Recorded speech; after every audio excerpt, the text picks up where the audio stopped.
Phil, I want to stick with you. You have said before that you were locked out of conversations about the lab leak by Dr. Fauci and Dr. Collins. Do you think they kept you out of the conversations because you believe COVID-19 may have come from a lab?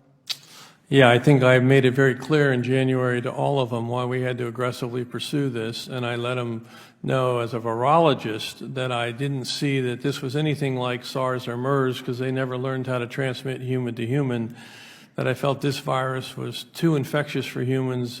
There was a lot of evidence that lab actually published in 2014 that they put the H2 receptor into humanized mice so it could infect human tissue.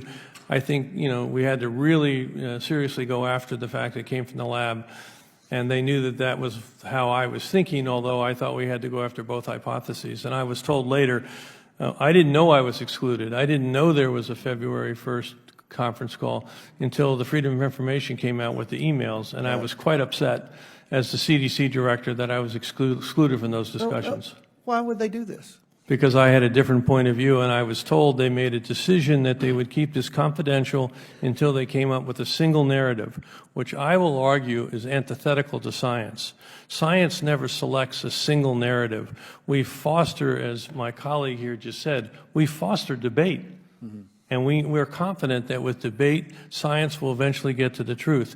This was an a priori decision that there's one point of view that we're going to put out there, and anyone who doesn't agree with it is going to be sidelined. And as I say, I was only the CDC director, right, and I was sidelined.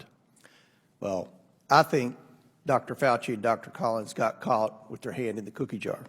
They got caught supercharging viruses in an unsecure Chinese lab.